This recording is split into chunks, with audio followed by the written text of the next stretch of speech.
Do you have something to share about your career? Well, it's time to join us on Cosmopolitan Career with Alexander Siwiono. Selamat pagi, Ko. Pagi, Ko. Ape. Rambutnya ya. Aku gak kedengeran nih lagi. Iya, podo. Rontok mendem ini. Ya Allah. Iki ape. Plong ya. Iya, plong ya. Rambutnya Cici iki apik ya. Iya, apik. Belum variasi. Apik soro. Ada yang mau ikutan, ada yang mau ikut ngobrol. Ada yang mau ikut ngobrol. Pin ngomong. Enggak usah rek cilik iki. Rek cilik. Aku variasi Be sopo? Oh. Murah. Larang ya. Ya tapi enggak apa-apa apik. Lah aku kan orang kaya. Iya bener. Wong Suki. Wong Suki. Iya. Sugi Soro. Gue tahu Sugi Salonnya. Mas Manu, kita balik lagi. Mas Alex sudah hadir setelah 2 minggu menyepi sepertinya. Seminggu doang. Enggak, seminggu aja. Tapi Aku kok gak ketemu 2 kali sama Mas Alex? Seminggu dulu kali gak ketemu sekali. Gue yang gak ketemu 2 kali. Lu kan udah ketukar jiwanya sama gue ya, Boy. Cosmoner soro lo siaran sampai wong loro iki. Soro tapi yang ini sedih. Karena soro ada 2 arti. Soro Bisa sengsoro. banget, satu sengsoro. Nah, hari ini kita akan membahas di Cosmopolitan Career Turning. Aduh, antara turning sama touring ya. Tapi bentar ya. Kita mau nanya dulu. Kalau lagi banyak pikiran ya Cosmoners ya. Ada beberapa hal yang terjadi. Satu, silep kate ya, alias selalu salah ngomong. Yang kedua, banyak barang ketinggalan. Ya, gue udah dua-duanya nih levelnya. Kalau gue tuh paling sering terjadi kalau gue lagi banyak pikiran, lagi katrut ini, satu udah gak bisa tidur sih udah wajar. Krim malam gue pakai di pagi, di krim malam. Ketuker cuy. Gue malam-malam mau tidur gue pakai krim pagi. Pas gue udah sadar pakai krim pagi ya. Coba Mas Alex. Mas Alex balik ya, pagi gue berangkat pakai krim tidur. Bagus gue gak pakai masker ya. Masker bengkoang. Aku salah urusan. Bukan cuma silep kata, salah kata. Telepon orang, di telepon orang di kepalaku tuh adalah si Bapak X. Misalnya telepon aku, misalnya nih. Kak Iwet nelpon aku. Oke. Udah jelas-jelas nih. Ada namanya Iwet gitu ya. Kak, gitu kan udah ngobrol awal gini, kemudian bisa bergeser menjadi let's say salah konteks tuh bilang, iya Mas, jadi waktu itu kan kita udah ngobrol tuh sama direkturmu tuh Mas, gini. Jadi nggak bisa nggak tuh harusnya diginiin dulu Mas. Jadi jangan lupa ya Mas, diginiin dulu. Dan dia nurut. Gitu. Lalu sadarnya gimana kalau salah? Gitu terus ujungnya gini, yang begitu ada kata kunci terakhir gini, Mas, tapi kan bagianku ini bukan itu. Terus gue begini, gue salah. Terus ngomongnya Mas Alex apa? Aduh, maafin udah tua. Udah, mau nggak udah minta maaf aja. Aku pikir dirimu si Pak ini. Udah gini, nggak apa-apa Mas, paham. Kata gitu, alhamdulillah baim lego. Tapi beneran loh, gue udah ngomong selama setengah jam. Gue udah ngegiring dia untuk melakukan ABCD untuk divisinya dia. Kebayang nggak? Sementara satu anak teknik, satu anak peternakan. Perusahaannya bergerak di bidang peternakan, satu bidang IT. Which is true, satunya yang nelpon gue adalah orang customer operation. Yang diarahkan untuk teknik, untuk BTS dan lain-lain. Itu udah susah banget loh Mas. Dia pengen, tapi dia berusaha nurut awalnya. Begitu sampai terakhir kali gue ngomongnya udah teknik Bang, Mas tapi saya bagian ini loh. Astagfirullah. Ya Allah. Itu bisa kita sebut sebagai poison gak sih Mas? Bisa sih. Bisa toh Cek? Bisa banget sih. Bisa ya. Memalukan kan. Iya. Hari ini kita akan bahas turning poison into medicine ya. Ini dalam rangka International Day of Happiness yang diperingati setiap tanggal 20 Maret. Hari Jumat ya. Jumat ya. Besok. Kan? Terus saya juga nggak bantu lagi. Tolong dong. Konsentrasi. 20 Maret itu hari apa? Tahu. Jadi gini. Kata mereka apa? Hah? Iya tahu. Bukan. Sama. Kamis, Jumat, Sabtu. 20 tuh hari apa? Dijawab. Jumat. Ya Allah, sabarkanlah kami. Oke, jadi kita membahas dulu ya, karena ini dalam rangka International Happiness Day ya, yang jatuh tanggal 20 Maret. Nah, kalau kita ngomong soal happiness, itu kadang-kadang si kebahagiaan ini bisa rusak karena itu tadi yang Angie bilang, poison. Racun tuh macam-macam bentuknya. Banyak loh racun itu, misalnya mulai dari kayak problematika urusan pekerjaan, literally pekerjaan. Bisa masalah keluarga. tim, Nah, peers, iya, Iya di kan? kantor. dengan atasan. Macet aja bisa jadi racun buat Masa kita. lalu yang nggak tuntas. Silam dulu kakak. Terus yang siaran siapa? Angie aja kakak. Emang dia masanya nggak silam juga? Iya juga sih. Nah itu dia tuh Cosmoners ya. Ini gimana kalau kita melihat bahwa segala sesuatu tuh bisa jadi racun tuh seperti apa? Didefinisin dulu racunnya kali ya Mas. Kalau dibilang racun itu kan sesuatu yang berbahaya kan, sesuatu yang kalau kita bilang mulai dari bisa melumpuhkan, mematikan, that's poison. Sehingga kalau kita bilang di tempat kerja apa sih yang bisa kemudian menjadi mematikan karir kita? Apakah sesuatu yang betul-betul kita bilang integrity itu udah nggak ada ampun lagi itu? Seberapa jauh hal kayak gitu masih bisa dalam tanda petik dimaafkan? Atau kemudian yang kayak tadi setengah jam udah ngegiring orang, ternyata salah gitu kan? Iya kalau misalnya orangnya masih sabar, kalau orangnya marah-marah. Atau keputusan yang kemudian sangat fatal di posisi Cosmoners sebagai leaders, dan itu mengakibatkan apakah kemudian perusahaan bangkrut. Itu nggak cuma sekedar bahwa maaf ya keputusan gue salah, terus kemudian PHK berapa ratus orang. Itu kan kita bilang sebagai sesuatu yang traumatis. So that is poison. Cuman kenapa kita mau obrolkan ini bahwa turn poison into medicine? Karena kalau bisa ular saja, anggaplah kalau misalnya pada saat dia dipatok terus kemudian kagak mati nih, gitu kan? Atau kemudian kita pada saat membuat serum, itu kan dengan dalam tanda petik membuat dari yang bisanya ular tersebut, dan kemudian dijadikan serum pada saat dicampurkan dengan darah dan lain-lain. Itu yang kita bilang bagaimana racun itu malah kemudian bisa menjadi sebuah serum yang berguna. Gitu. Jadi emang kadang-kadang saat kita misalnya lagi punya masalah, tinggal kita memandang dari sudut yang berbeda aja kali ya Mas ya. Yes. Dan ini yang paling seru di awal ini kita mau bilang gini, bedain antara sakit dan penderitaan, antara pain and suffer. Nah bedanya. Nah itu dia. Karena gini, dosa nggak? Maksudnya bahasa kasar ya, dosa nggak sih kalau kita kemudian dengan racun-racun itu kayak menderita banget gitu? Kalau menderita bangetnya yang sampai berkepanjangan, ini sekarang kembali kepada definisi antara pain and suffer. Itu yang kemudian kita bilang, oke, berarti poison itu akan berhenti di pain dan tidak boleh sampai kepada suffer. Apa bedanya? Salah parkir nih di Sarina, security-nya lagi bad hair day, kan rambutnya panjang ya, salah kunciran. Gelung tekuknya nggak sempurna. Tekuknya nggak sempurna, oke kan? Lehernya ketekuk, salah tidur, oke? Kemudian dia bentak, salah parkir, terus dia tampar, gitu kan? Merah di pipi dan panasnya pipi, that's pain. Itu sakit, secara fisik. Orang yang ditampar masuk kantor, terus kemudian bilang, gile, gue ditampar sama satpam cuma gara-gara salah parkir. Emang dia pikir siapa ngerendahin gue? Suffer adalah cerita yang kita berikan pada rasa sakit. Efeknya, efek dari Cakep ya. Suffer, penderitaan adalah cerita yang kita berikan mengenai rasa sakit tersebut. Tapi kan suffer kita rasakan juga Mas. Ya, rasakannya itu secara yang psikologis. Painnya itu mungkin sorenya merahnya pipi udah hilang. Ngingnya di telinga juga udah hilang. Itu paling 5 menit juga hilang kalau cuma gitu ya. Tapi ceritanya itu yang kemudian berkepanjangan, besok diceritain lagi, ditambahin bumbu lagi dan seterusnya. Curhat. Kayak misalkan ada anak buah ditegur atasannya.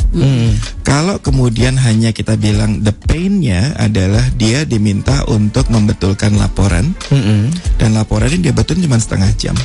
Orang yang nyantai tahu bahwa itu dia salah, ya udah dia betulin, dia minta maaf.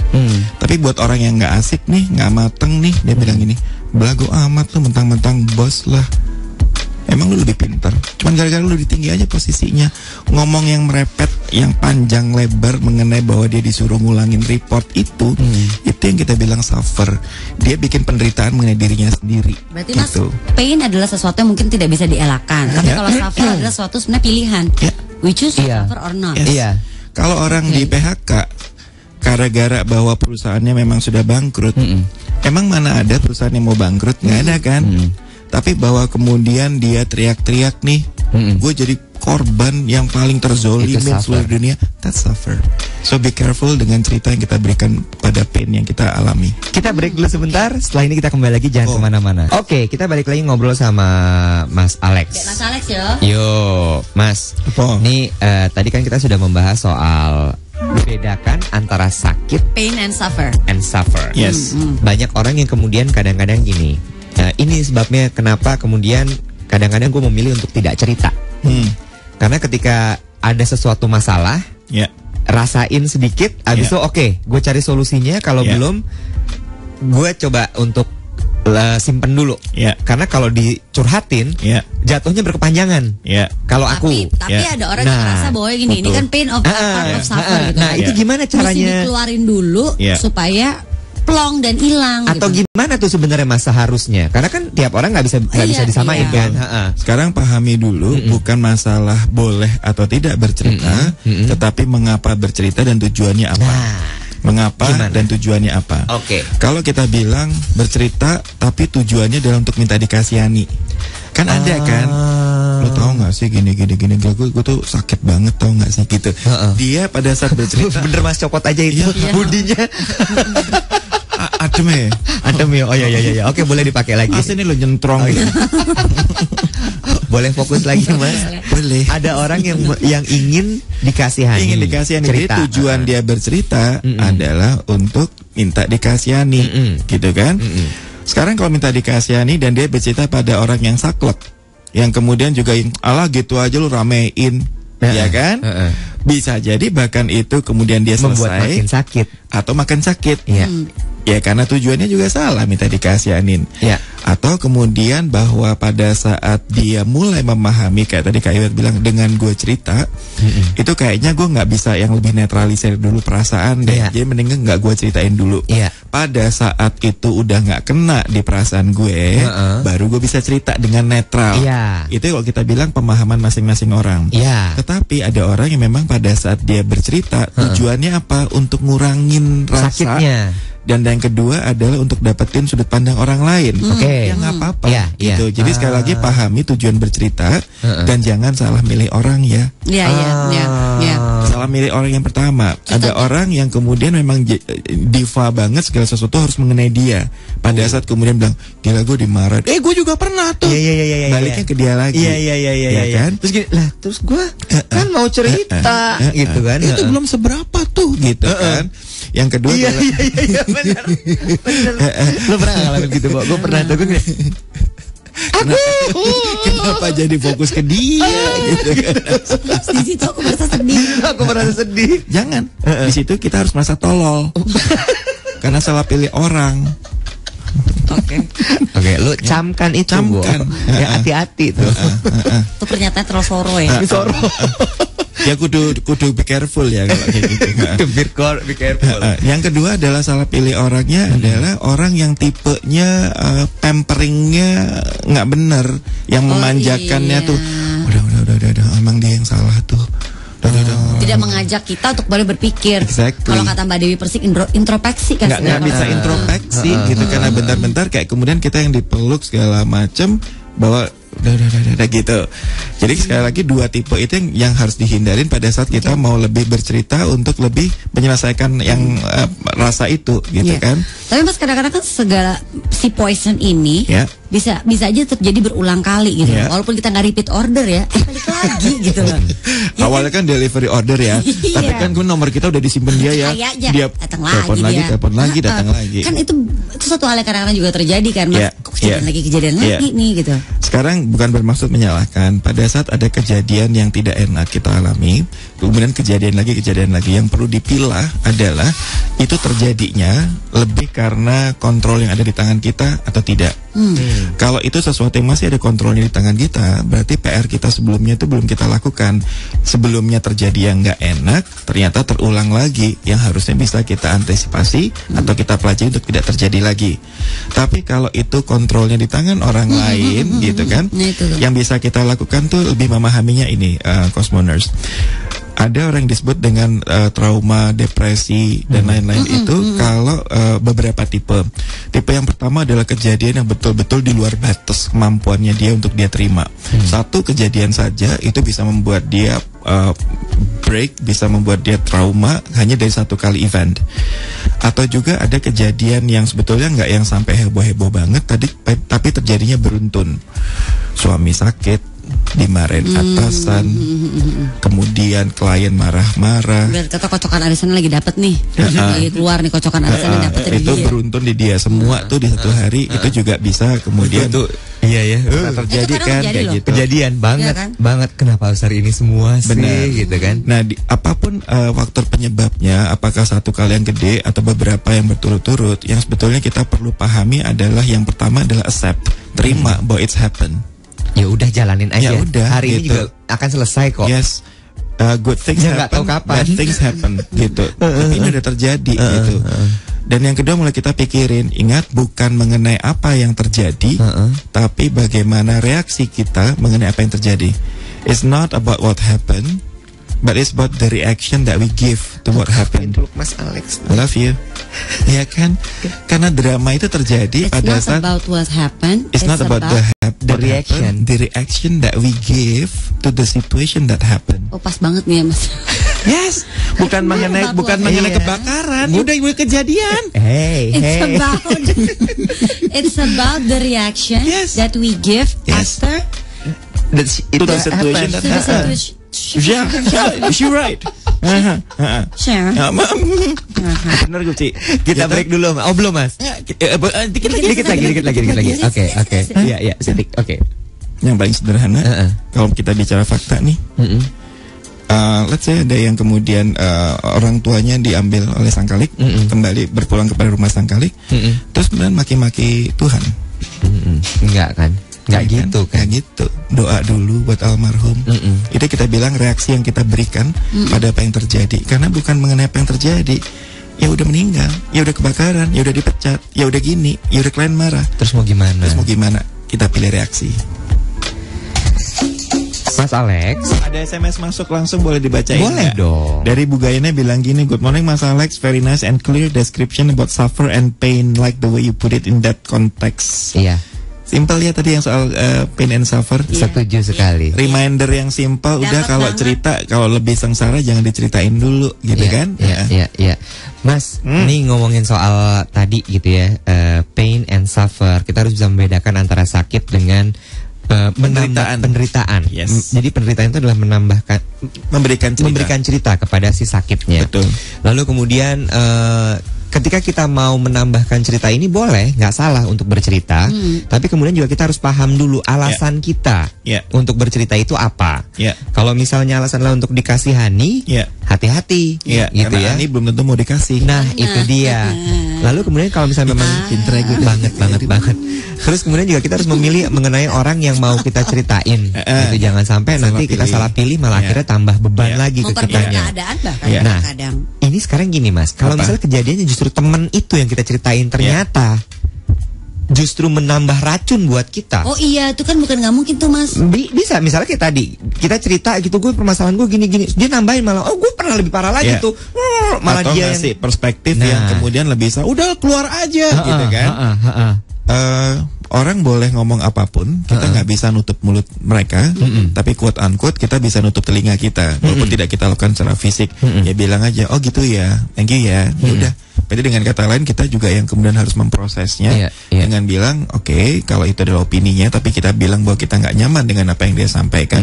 Ya udah, kenapa? Karena kita adalah the main actor in our life. Orang boleh ngomong apapun, pada saat kemudian kita belok kiri belok kanan, kita nggak boleh nyalahin orang lain dengan dia bilang seperti itu. Itu urusannya dia, mulutnya dia dan haknya dia. Saat kemudian dia komentarnya adalah seakan-akan nambahin racun, kita yang bilang oke, thank you, tapi kemudian kita bilang no, gue nggak akan tambahin itu. Oke. Dan ya tahu auto stopnya ya Mas ya. Langsung rasain bahwa ini nggak bener gue cerita sama dia. Gak usah diterusin juga. Dan itu akan sulit buat orang yang memang suka menjadikan dirinya sebagai korban dalam hidupnya. Kalau orang udah yang positioningnya adalah korban, 1, 2 nggak berdaya, itu yang namanya orang mau ngomong apapun pasti ngikut. Jadi hati-hati buat saya adalah positioning itu sangat penting. Oke. Dan positioning juga kalau kita bilang tips praktisnya nih, Ji, lihat tadi kan saya bilang processing ya. Pada saat kalau kita bilang gue pingin plong nih, pingin gue ceritain, anggaplah misalkan kita punya kelas simple nih orang-orang yang lagi ngalamin trauma dalam hidupnya nih. Terus kita bilang ini, udah coba sekarang omongin, bahkan kita bilang lewat Twitter misalkan, or Pad atau Instagram. Yang semua ada keterbatasannya. Kalau Twitter kita bilang 140 karakter. Terus mereka bilang gini, jadi boleh nih gue sharing kepada sejuta umat. Tergantung caranya gimana. Kalau kita lagi punya masalah, lagi menderita banget, nggak usah pakai Twitter deh. Kita kirim SMS kepada 10 teman kita. Gila, udah suami sakit, udah bos marah, udah kerjaan gak kelar-kelar, apa pulang malam. Coba ceritain itu dalam SMS, kirim kepada 10 teman. Lihat statistiknya. Dari 10 yang nge-reply, gila gue juga ngerasain yang sama, gila Jakarta tambah parah, itu 6 atau 7 orang. Oke, 6 atau 7 orang bilang they also experience the same thing. Oke. Satu orang mungkin akan bilang, udahlah, gimana lagi, tapi juga bahkan nggak ngasih solusi. Satu orang mungkin bilang, oke, solusinya coba deh gini. So 6 bilang punya pengalaman yang sama. Satu ya udahlah, mau apa lagi. Satu kasih solusi. Yang 2 nggak bales karena begitu baca gini, apaan sih? Gitu kan, gue juga punya masalah, bahkan dia nggak ngerespon. Tapi kalau kemudian saat kita lagi ngerasa apa misalkan banyak masalah tersebut, cara kita ngirimkan SMS kita ubah, processingnya kita ubah, energinya tidak menjadi negatif tapi positif. Memang tantangan banget ya. Kalau satu hari itu beruntun banget hal nggak enak gitu, tarik napas, berusaha mikir jernih gitu. Itu kan paling nggak kita juga acknowledge bahwa kita punya masalah, tapi yang kita share sesuatu yang kita coba lakukan untuk jadi lebih baik. Kirimkan SMS seperti itu kepada 10 teman. Orang akan membalikin dengan energi yang sama positif, yang bilang, ya Allah keren banget sih lo, gue coba ya, gue coba ya, gitu. Atau bahkan mereka memang sincerely want to know, emang kenapa gitu kan, emang ada apa sih lu sampai tarik napas banget. Atau bisa juga yang sesimpel kayak, iya bener pegangan tangan ya, kita sama-sama saling nguatin der. Iya. So pada saat kita sharing negativity, sebetulnya kita juga akan negatif juga. Itu sampelnya ini banget loh. Iya kan? Iya. Itu kalau mau dilakukan eksperimen, coba deh. Itu yang buat saya makanya kalau kemudian Twitter suka aneh-aneh, suka aneh-aneh, Instagram suka aneh-aneh, balasannya juga pasti akan aneh-aneh karena orang lebih senang untuk yang bakal menghujat orang yang aneh ini gitu. Dan yang serunya adalah ada proses yang tidak ketahuan oleh orang lain pada saat kita lagi udah mau nangis banget dan menuliskan kalimat SMS itu dengan positif. Proses kita mengubahnya itu adalah proses lagi nyembuhin si poison itu. Oke. Jadi kita kayak self healing gitu. Self healing, dengan situasi ini gimana ya? Seakan-akan kita lagi ngomong ke diri sendiri, tapi kita sharingkan kepada teman. Oke. In order to make us happy, Mas. So what should we do terhadap semua to turn poison into medicine. Dan sementara kan poison itu ya sama kayak polusi, Bo. Serangannya itu tuh kadang-kadang suka kita nggak bisa saring gitu. Ini yang seru banget, ada orang Sunda yang bilang namanya Dr. Zeus.